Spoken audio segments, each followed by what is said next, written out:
Modi government's delimitation plan is devil's plan to destroy democracy, to limit South Indian power and attack those who are still opposing him, such as Tamil Nadu Chief Minister Stalin, West Bengal Chief Minister Mamata Banerjee, and most powerful MP Mr. Akhilesh Yadav. Indian democracy is dead. Indian judiciary is weakened.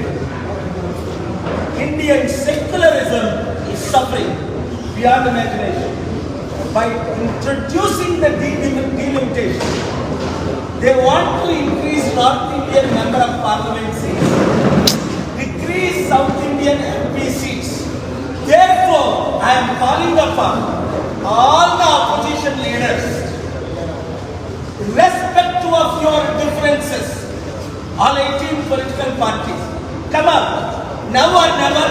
Otherwise, if you don't face now,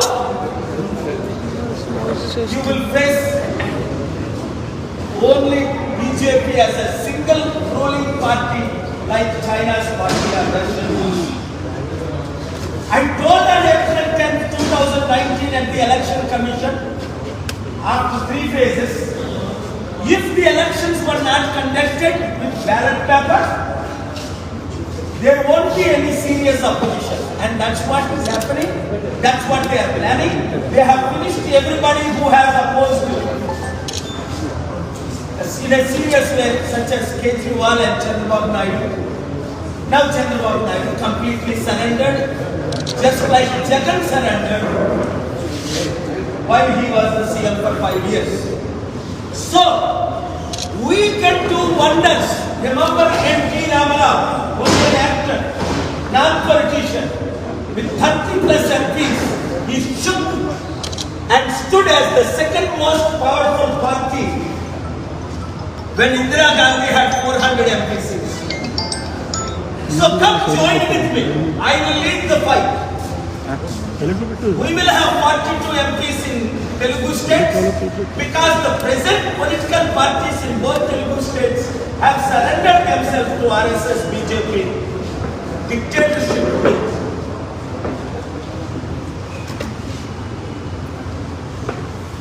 ఈ delimitation అనేది ఒక పెద్ద drama. Delimitation అనేది ఒక పెద్ద drama. South Indian MP సభ్యుల్ని తగ్గించి north Indian MP సభ్యుల్ని తెచ్చి ఏకచక్రాధిపత్యం ఏలడానికే నరేంద్ర మోదీ అజెండా. ముసలోడికి అవసరం ఆ 75 సంవత్సరాల వయసులో ఒక మంచి ప్రైమ్ మినిస్టర్ గా ఉంటే ఎంత బాగుంది.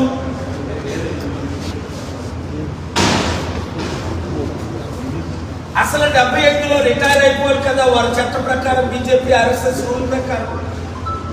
దేశాన్ని ఇప్పటికే అన్ని విధాలా సర్వనాశనం చేసిన సంగతి మనకు తెలుసు.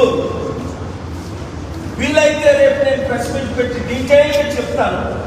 ఏ దేశంలో 40 లక్షల కోట్ల విలువైన ఏ కంపెనీలు ఎవరెవరికి అమ్మేశారు, ఇంకా అమ్మడానికి ఏమీ లేకుండా మిగిలిన 13 ఎయిర్పోర్ట్ ఇంక్లూడింగ్ తిరుపతి ఎయిర్పోర్టు 100 కోట్లది ఎగ్జాంపుల్, ₹1,00,00,000కి అదానికి ఎలా అమ్ముతున్నారు. ప్రపంచం అంతా నాకు మద్దతు ఇస్తుంది. దానికి రుజువు యుక్రెయిన్ యుద్ధం కొరకు 141 మంది ఓపెన్గా సపోర్ట్ చేయడం, 145 మంది ఆబ్సెంట్ అవ్వడం, కేవలం 4 దేశాలే రష్యాకు మద్దతు ఇవ్వడం. నేను చెప్తుంది ఈ 3 సంవత్సరాలు ఈ డీలిమిటేషన్ ద్వారా తమిళ్, తెలుగు, మలయాళం, కన్నడం భాషలు లేకుండా చేయడం ఒకటి. 2 మన ఎంపీ సభ్యుల్ని తగ్గించడం. ఉదాహరణ స్టాలిన్ చెప్పారు కదా నిన్న, డాక్టర్ స్టాలిన్ గారు 39 ఉన్నారు లోక్సభ ఎంపీ తమిళనాడులో, కేవలం 31 చేయడానికి. రెండోది, నాకు హిందీ అంటే ఇష్టం, కానీ తెలుగు అంటే ఇంకా ఎక్కువ ఇష్టం. ఎందుకు? అది నా మాతృభాష. ఇప్పటికే 9 రీజనల్ మదర్ టంగ్ని హిందీ పేట సర్వనాశనం చేసేశారు. ఆ విషయం మీకు తెలుసు. ఏ లాంగ్వేజ్ అని స్టాలిన్ గారు కూడా నేను ట్వీట్ చేశారు. మరి మన తెలుగు మాతృభాష మనం వదులుకోగలమా? ఇప్పుడున్న తెలుగు రాజకీయ నాయకులందరూ దద్దమ్మలో, మోదీ తొత్తులు, మోదీ చెంచాలు, మోదీ కూర్చోంటే కూర్చుంటారు. అందుకే ఒకప్పుడు ఎంపీ ఉండవల్లి అరుణ్ కుమార్ కూడా అన్నాడు, 25 సీట్లు ఆంధ్రప్రదేశ్లో వైసీపీ గెలిచినా, టీడీపీ గెలిచినా, బీజేపీ గెలిచినట్టే బీజేపీ ఖాతాలో. అదే కాదు, మన రాష్ట్రానికి ఏ అభివృద్ధి లేదు. స్టీల్ ప్లాంట్ 8 లక్షల కోట్లు దమ్మిస్తుంటే 5 ఆర్డర్లు తీసుకొచ్చి ఆపిన వ్యక్తి నేను ఒకనే. ఇప్పటికి కూడా స్టీల్ ప్లాంట్ అమ్మకుండా ఏపీ హైకోర్టులో స్టేటస్ కో ఉంది. ఇప్పుడు మనకి ఇచ్చిన ఆదాయం ఏంటి? పోలవరానికి కానీ స్టీల్ ప్లాంట్ కానీ అప్పులు సర్వనాశనం అయిపోయింది.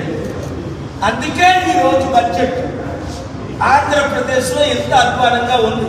ఏంటి? నిరుద్యోగులకు 3,000 రూపాయలు ఇస్తానన్నాడు చంద్రబాబు. 20 లక్షల ఉద్యోగాలని సంవత్సరం అయిపోతుంది. 20,000 ఉద్యోగాలు కాదు, 20 ఉద్యోగాలు ఇవ్వలేదు. 3,000 ఇస్తానని 1 కోటి మందికి 3,000 మందికి కాదు, 300 మందికి కూడా 3,000 రూపాయలు ఇవ్వలేదు. ఈరోజు బడ్జెట్ లో చూస్తే మీరు ఏ విధమైన మహిళలకు పెన్షన్లు అన్నారు ఇవ్వట్లేదు. అంతకంటే ముఖ్యం, కుటుంబంలో 4 ఉంటే 4 15,000 60,000. తల్లికి వందనం అన్నాడు, తండ్రికి అప్పడాలు అన్నాడు. తల్లికి వందనం లేదు, తండ్రికి అప్పడాలు లేవు, తాతకి ఫ్లయింగ్ కిస్ ముద్దులు తప్ప ఏమీ లేవు.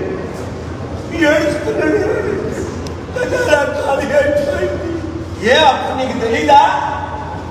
10 లక్షల కోట్ల అప్పు ఉన్నది, 13 లక్షల కోట్లని అప్పుల వాడేవే చంద్రబాబు నాయుడు. అప్పుడు నువ్వు ఇవన్నీ చేయలేవు, మనం కలిసి చేద్దాం అంటే నువ్వు చేతులు కలిపావా? మోదీతో కలిపావు. ఆ సిగ్గులేని పవన్ కళ్యాణ్ ఆడు యూజ్లెస్ ఫెలో, వాడు రాష్ట్రాన్ని సర్వనాశనం చేసాడు. అందుకే వాడు సోల్జర్స్ అందరూ వాడిని తిడుతున్నారు. ఈ రోజు ఆంధ్రప్రదేశ్ బడ్జెట్ మహిళలకు ఏముంది? నిరుద్యోగులకు ఏముంది? రైతులకు ఏముంది? ఇప్పుడంతా సర్వే చేస్తారంట, వచ్చే సంవత్సరం తర్వాత ఏదో చేయడానికి ప్రయత్నిస్తారంట. 2027లో జమిలీ ఎలక్షన్స్ వచ్చే ముందు మరొక డ్రామా ఆడతారు. సృష్టికర్తను నేను సంపాదిస్తున్నాను, నాకు అనుభవం ఉంది, దేశంలో మోదీకి లేని అనుభవాన్ని చంద్రబాబు నాయుడు సృష్టిస్తా మీ అందరికీ పంచుతా అన్నాడు. ఇప్పుడు మీకు ఎవరైనా సృష్టించడం తెలిసే ఎలాగ డబ్బు క్రియేట్ చేయాలి? నా చెవులు చెప్పండి. మా అందరికి చెవులో పువ్వులు పెట్టి ఇప్పుడు నీ చెవులో మేము చెప్పాలా ఎలా డబ్బు సంపాదించాం? నేను చెప్తా, చెవులో చెప్పండి, చెవులో చెప్తా, మీడియా ద్వారా చెప్పండి, మీడియా ద్వారా చెప్తా. మీ ఇంటికి రమ్మంటే మీ ఇంటికి వస్తే చంద్రబాబు నాయుడు ఇప్పుడైనా నీకు చిత్తశుద్ధి ఉంటే నేను చెప్పినట్టు చేస్తే 1 సంవత్సరంలో మోదీ నీ అవసరం మాకు లేదు, 100,000 కంపెనీలు నేను తీసుకొచ్చానని నీకే కదా తెలుసు, అందరికంటే ఎక్కువ. గూగుల్ మైక్రోసాఫ్ట్ తీసుకొచ్చి 30 లక్షల ఉద్యోగాలు, దాదాపు 700 కంపెనీలు హైదరాబాద్లో తెచ్చింది. వైజాగ్లో తేలేవా? అసలు ఆంధ్రప్రదేశ్లో మనకి ఎంత మంచి పోర్టులు కట్టుకోగలం. ఆంధ్రప్రదేశ్ దేశంలో మోస్ట్ వెల్తియెస్ట్ స్టేట్ చేయగలం. సో బడ్జెట్ చాలా విచారకరమైనది. మోదీకి సరెండర్ అవడం చాలా విచారకరమైనది. డీలిమిటేషన్ ద్వారా వీళ్ళు అపోజ్ చేయకపోవడం, పవన్ కళ్యాణ్ కానీ చంద్రబాబు కానీ ఇక్కడ జగన్ కానీ కేసీఆర్ కానీ రేవంత్ రెడ్డి కానీ అపోజ్ చేయకపోవడం చాలా విచారం. రాష్ట్రం అంతా రావణ కాష్టంగా మారిపోయింది, దేశమంతా రావణ కాష్టంగా మారిపోయింది. లక్షల మంది క్రైస్తవులను, ముస్లింలను మణిపూర్లో ఏ విధంగా చేశారు మీరు చూస్తున్నారు. కనుక రండి, ప్రజాశాంతి పార్టీలో చేరండి. 7569441275 గ్రూపులు పెట్టండి. గ్రామ, మండల, నియోజకవర్గ స్థాయి ముందు మీరు నియోజకవర్గం పేరు పెట్టి మీ మండలం, మీ గ్రామం. ఇప్పటికే 1.5 లక్షల మంది జాయిన్ అయ్యారు, అందరూ జాయిన్ అయ్యారు. Thank you very much.